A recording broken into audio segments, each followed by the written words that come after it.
Bienvenue à l'étude biblique, ce programme qui nous aide à pouvoir étudier les textes bibliques, creuser en profondeur afin de comprendre la volonté de Dieu exprimée au travers d'un texte biblique. Depuis le début de ce mois, nous avons commencé avec un programme où nous sommes en train de parler de l'évangélisation. Et dans le programme de l'étude biblique qui se passe chaque mardi, nous sommes en train de méditer sur des textes qui nous aident à comprendre un peu l'importance de l'évangélisation ou bien ce que Dieu nous dit, ce que Jésus-Christ a parlé au sujet de l'évangélisation. Dans le programme de comprendre, nous comprenons en profondeur l'évangélisation. Les semaines qui viennent de passer, on a fini avec l'étude biblique sur le livre l'évangile de Matthieu, chapitre 28, du 18e au 20e verset. Et aujourd'hui, nous allons commencer une étude biblique pour terminer la semaine prochaine parce que le programme de l'évangélisation pour ce mois finit la semaine prochaine dans cette chaîne.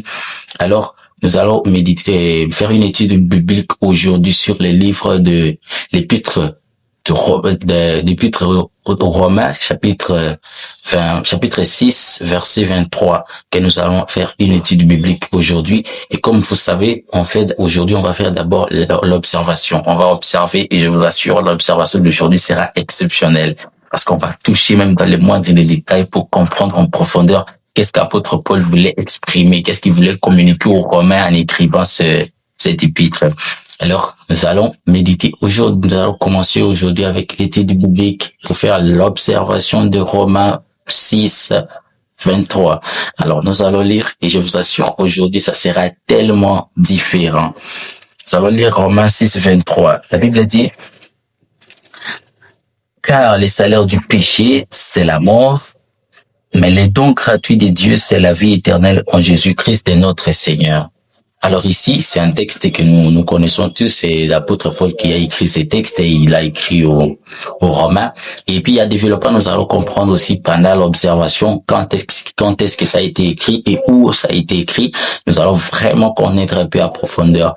Et comme vous savez, dans l'étude biblique, quand vous faites l'observation, il est très bon de pouvoir jeter d'abord le coup d'œil après la lecture, de jeter un coup d'œil sur les mots-clés, les mots qui nous semblent un peu compliqués, les mots pas tellement compliqués, mais des mots qu'on n'a pas un peu des significations précises et qu'on puisse aussi voir ces mots et jeter un coup d'œil aussi dans les dictionnaires pour pouvoir comprendre un peu qu'est-ce que ces mots veulent exactement dire. Et en parcourant les textes, moi j'avais ressorti exactement quatre mots que nous allons comprendre un peu à détail pour nous mettre dans les contextes de ce que nous allons chercher à comprendre. Alors, le premier mot parmi les quatre mots sortis, c'est d'abord les salaires. Et les salaires, j'ai essayé à revoir les dictionnaires. Les salaires, il y a plusieurs définitions qui ont été données, mais j'avais choisi quelques définitions qui vont nous aider à comprendre un peu c'est quoi les salaires. La première définition, c'est que c'est la rémunération pour un travail. Oui, la rémunération pour un travail. Quand tu viens de travailler, c'est qu'on te donne. Peut-être vous êtes entendu, je vais faire ce travail, puis après 2 heures, vous allez me donner autant, vous allez me donner cette chose, ou bien vous allez me donner de l'argent. Donc, on vous rémunère, on vous donne ce que vous avez mérité selon le travail que vous avez fait, ou bien selon l'accord que vous avez fait. La deuxième définition, c'est la récompense d'un service. C'est que le service vous récompense. C'est-à-dire que vous avez fait un service, et c'est que vous méritez, c'est que vous recevez de ce service. Après avoir travaillé, peut-être vous gagnez un véhicule, peut-être vous gagnez le salaire en argent, ou bien dans n'importe quelle manière, c'est la récompense d'un service. Et la troisième des définitions, c'est l'échantiment, punition qui mérite une mauvaise action. Imaginez. Donc, les salaires, c'est aussi les châtiments, la punition qui mérite une mauvaise action. Quand vous posez une mauvaise action, les châtiments ou la punition qu'on vous inflige là, la Bible, les dictionnaires les qualifient aussi au salaire. Vous voyez. C'est-à-dire que il y a un ordre qui a été donné. Peut-être que vous avez on a dit dans la société que vous ne pouvez pas voler, en fait. Et on vous a attrapé en train de voler. Quand vous punit, quand vous inflige une punition, une sanction, ça, les dictionnaires les qualifient aussi à un salaire. Le deuxième mot, c'est le péché. Quand nous allons lire, nous avons compris, il y a aussi un péché qui était mentionné. Les salaires du péché, c'est la mort. Le péché, c'est quoi? C'est une transgression volontaire de la loi divine ou religieuse. Ça, c'est selon les dictionnaires. C'est une transgression volontaire de la loi divine ou religieuse. C'est-à-dire que les dictionnaires qualifient les péchés comme quelque chose qu'on fait volontairement. C'est pourquoi il n'y a pas de péché involontaire. Tout ce que vous faites, si on l'appelle péché, c'est parce qu'il y a déjà une connaissance sur ça. Ça ne veut pas dire que ce n'est pas que toi tu ne connaissais pas que convoiter c'est pas bien. Quand tu convoites, c'est que tu l'as fait volontairement parce que tu sais que convoiter c'est pas bien. Il y a une loi déjà qui contredit ça. Il y a une loi qui interdit ça. Et quand tu le fais, c'est que tu y as transgressé cette loi volontairement. Et il y a le troisième mot, c'est le mot mort, la mort. Il y a plusieurs définitions, mais moi j'avais choisi seulement une seule définition qui dit la mort c'est l'arrêt définitif de fonction vitale. C'est l'arrêt définitif de fonction vitale. Imaginez, c'est l'arrêt définitif. C'est-à-dire que quand quelque chose s'arrête pour toujours, car une action ou bien quelque chose qui était en mouvement s'arrête pour toujours, ça ne va plus exister. C'est comme si une société confirme, vous voyez, on dit ça ne va plus fonctionner, ça n'est plus en fonction.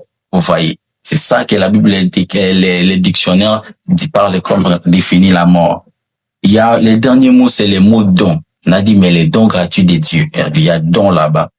Les dons, c'est action d'offrir à quelqu'un quelque chose.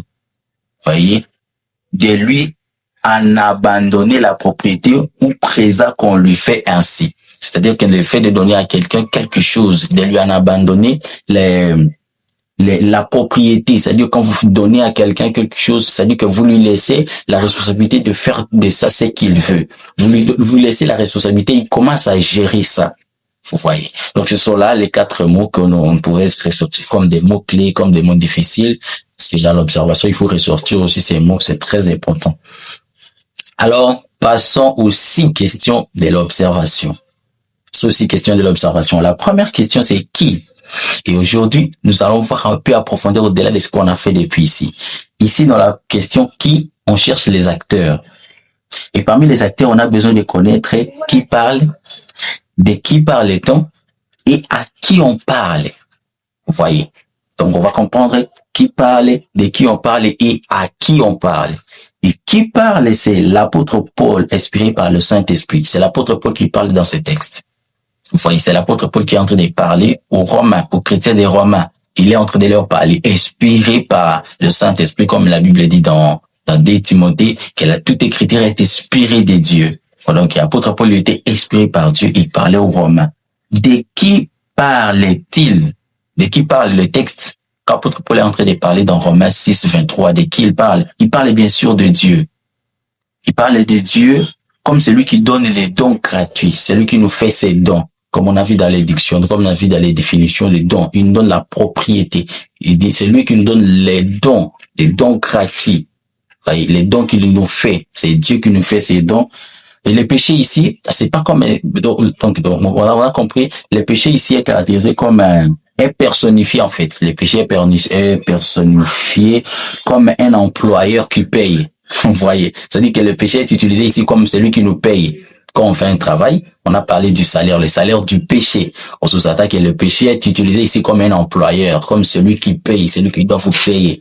Donc, le péché ici, c'est comme est personnifié comme un employeur, celui qui doit vous payer. Il y a aussi Jésus-Christ, notre Seigneur. Vous voyez, il est aussi parti, il fait aussi partie de qui parle-t-on. Et Jésus-Christ, il est comme le canal par qui vient la don. C'est par Jésus-Christ que les dons viennent. On a dit, mais les dons gratuits de Dieu, c'est la vie éternelle en Jésus-Christ. Donc Jésus-Christ, on parle de lui ici comme le canal par lequel vient les dons. C'est par lui que nous les dons. Et à qui on parle? Le texte parle à qui? Le texte parle aux chrétiens de Rome, mais ça touche aussi la particularité de l'humanité. Ce n'est pas seulement aux chrétiens de Rome que ce texte est concerné, mais aussi à toute l'humanité, à tous ceux qui croient au nom du Seigneur Jésus-Christ et ceux qui s'identifient comme disciples du Seigneur Jésus. Ce texte leur concerne. Vous voyez. Donc ça c'était la première question. La deuxième question maintenant, toujours de l'observation, c'est quoi? Vous voyez. Et le texte cherche à comprendre de quoi parle le texte. La question plutôt cherche à comprendre de quoi parle le texte. Qu'est-ce qui se passe? Vous voyez. Et il y a certainement 2 choses qui se passent ici qui sont aussi opposées.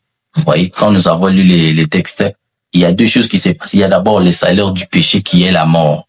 Vous voyez, le salaire du péché qui est la mort, c'est qu'on gagne en servant le péché.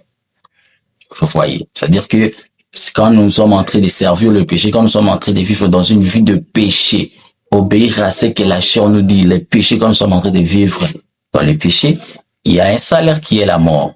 Vous voyez. Donc ça, c'est la première des choses que le texte est en train de parler ici quand nous sommes en train de lire. La deuxième des choses qui est opposée à la première, c'est les dons gratuits des dieux. La vie éternelle. C'est que nous gagnons, oui, c'est que Dieu nous offre en Jésus-Christ. La deuxième chose, c'est la vie éternelle, le don gratuit de Dieu qui est la vie éternelle. C'est que nous gagnons en croyant au Seigneur Jésus-Christ et en marchant selon sa volonté. Donc, l'idée centrale de cette deuxième question, c'est un contraste. Vous voyez, un contraste. On ne gagne pas la vie. Ce que nous devons comprendre, c'est qu'on ne gagne pas la vie. On ne gagne pas la vie. On la reçoit. On ne la mérite pas. C'est un don. C'est-à-dire que la vie qu'on reçoit à Jésus-Christ, on ne gagne pas ça. C'est un don. On ne la mérite même pas. C'est un don que Dieu nous fait. Vous voyez. Mais la mort, on la mérite. Voilà. La mort, on la mérite parce qu'on le fait volontairement. Mais les dons gratuits que nous recevons de Dieu, les dons, ça n'a rien à voir avec la volonté. Vous voyez. Donc, c'est ça. C'est que nous devons comprendre. Donc, la mort, la vie éternelle, on la mérite, on ne la gagne pas. Voyez, on la reçoit. On reçoit la vie éternelle. On ne la gagne pas. C'est pas comme si toi, tu es parti travailler, te battre pour ça et on t'a donné. Non. Tu reçois, on te fait un cadeau. Tu n'as pas fourni d'effort, on te fait un cadeau.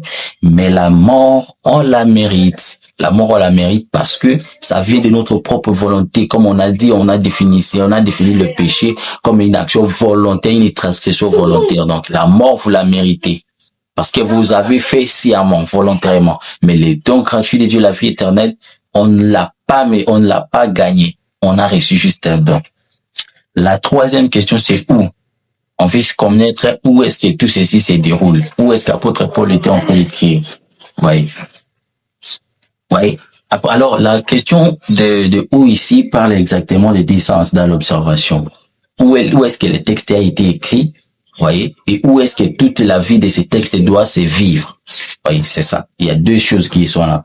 Et puis, où est-ce que le texte a été écrit? On parle du contexte historique ou géographique, de l'endroit où ça a été écrit, où est-ce que l'auteur a pris le temps d'écrire. Et ici, on voit que l'épître aux Romains a été écrit par l'apôtre Paul vers l'an 57 après Jésus-Christ. Oui, c'est vers l'an 57 après Jésus-Christ que le texte a été écrit. Oui. Et ça a été écrit où? Ça a été écrit en Corinthe. Ça a été écrit en Corinthe et puis envoyé vers le Romain, envoyé en Rome vers 57 après Jésus-Christ. Donc, s'il faut parler de où est-ce que ça a été écrit, c'est à Rome. En Corinthe plutôt, à Corinthe vers 57 après Jésus-Christ. Et où dans le contexte, ouais, le deuxième où, pour pouvoir nous parler de ça, c'est où est-ce que le message, où est-ce que le lieu dans le lieu du message, où est-ce que nous allons pouvoir mettre en pratique ces textes. Ouais. Et puis, le seul endroit où on trouve la vie éternelle, ouais, c'est que quand nous sommes en train de parler du deuxième où, parce qu'on a compris un où, il y a deux questions principalement qui sont posées. Il y a la question de où comme pour chercher les lieux géographiques, mais il y a les où pour chercher les lieux dans le passage, c'est où du message lui-même. Où est-ce que le message se trouve? Le message se trouve où? Oui. Et ici, on voit que le message se trouve en Jésus-Christ. Le seul endroit où on trouve la vie éternelle, c'est en Jésus-Christ. Il n'y a pas d'autre endroit qu'on peut trouver la vie éternelle si ce n'est en Jésus-Christ. Et on parle que les salaires du péché, il se paye dans ce monde et pour l'éternité. Les salaires du péché se payent dans ce monde et c'est pour l'éternité. Ce n'est pas quand on sera là au ciel, non. Les salaires, on le reçoit ici dans ce monde. Quand on est en train de, notre manière de vivre, quand on est en train de vivre dans le péché, déjà, on reçoit la récompense qui est la mort. C'est pourquoi il faut connaître Jésus-Christ. Il faut vraiment sortir de la vie du péché. Vous voyez. Et alors, il y a la quatrième question, c'est quand? Quand est-ce que tout ceci a été écrit? On cherche à comprendre quand ça arrive, c'est passé, c'est présent ou c'est futur. Ouais, la question ici cherche à comprendre quand. Ça a été écrit, mais ici encore, il y a deux questions. Il y a des sous-questions plutôt. Il y a des sous-questions. Il y a la question de quand est-ce que c'est écrit et quand est-ce que tout ceci va se dérouler. Et comme on a compris dans la question où, on a compris que quand est-ce que ça a été écrit, c'est vers 57 après Jésus-Christ. Vous voyez. C'est après Jésus-Christ et puis le texte a été écrit par l'apôtre Paul pendant son 3e voyage missionnaire. C'est à Corinthe, il a écrit pendant son 3e voyage missionnaire, vers 57 après Jésus-Christ. Que l'épître aux Romains a été écrit seulement les textes qu'on vient de lire. Pourquoi l'apôtre Paul a écrit, ça? Parce que, à cette époque, les Romains, pourquoi apôtre Paul a écrit ces textes, il a parlé du salaire, il a illustré un peu tout ça, parce qu'à l'époque, les Romains comprenaient bien les salaires parce qu'il y avait des esclaves, il y avait des officiers, il y avait des militaires, toutes ces personnes-là qui recevaient les salaires. Et pour bien illustrer un peu le contexte, l'essor ou ce qui vient après le péché, ils voulaient utiliser les mots salaire là pour pouvoir les faire comprendre que comme le militaire reçoivent les salaires après tout ce qu'ils font, ainsi en est-il de celui qui commet le péché, après avoir commis le péché, voilà, il va aussi recevoir son salaire. Alors, la 5e question, c'est pourquoi? Pourquoi, la question de pourquoi? On cherche pourquoi Dieu dit ça. Pourquoi Dieu dit ça au travers de l'apôtre Paul? Pourquoi c'est comme ça? C'est ce qu'on veut comprendre. Et pourquoi il y a précisément deux choses que nous allons, pourquoi la mort? Pourquoi la Bible, pourquoi l'apôtre Paul va parler de la mort? Le salaire du péché, c'est la mort. Pourquoi il doit vouloir parler de la mort? Ici, il parle de la mort parce que Dieu est juste. Le péché doit être jugé. On parle de l'amour parce que Dieu, il est juste dans sa justice. Tout celui qui commet le péché, il doit être jugé. Il doit être jugé et son salaire, il doit être payé. C'est comme quelqu'un qui travaille. Après le travail, il faut qu'il reçoive quelque chose qu'il mérite. Et c'est pareil aussi quand tu commets un péché, tu dois recevoir ta part. Pourquoi un don gratuit? Parce que Dieu est amour. Pourquoi on parle du don gratuit? Parce que Dieu est amour. Il ne veut pas qu'on meure. Il veut nous sauver par sa grâce. C'est comme il a dit à Ézéchiel que je ne désire pas la mort d'un pécheur. Donc, Dieu, il est amour et il veut nous donner sa vie parce qu'il ne veut pas qu'on puisse périr.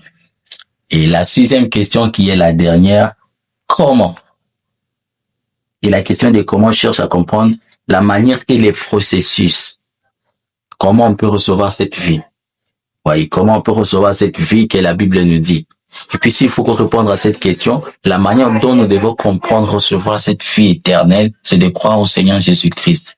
Nous devons croire au Seigneur Jésus-Christ comme notre Seigneur et Sauveur.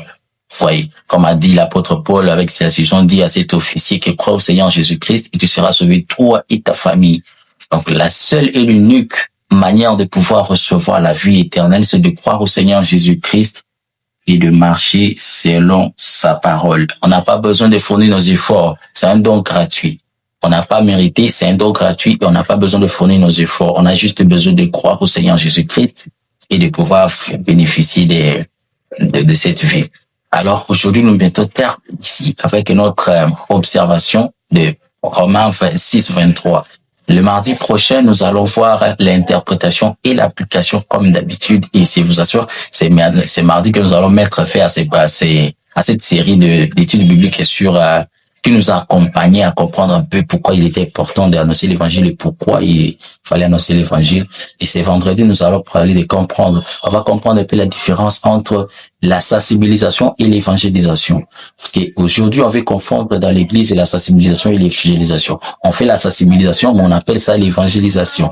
Alors, ce vendredi, nous allons comprendre la différence entre ces deux choses. Pour aujourd'hui, je vous dis à ce vendredi. Que Dieu vous bénisse.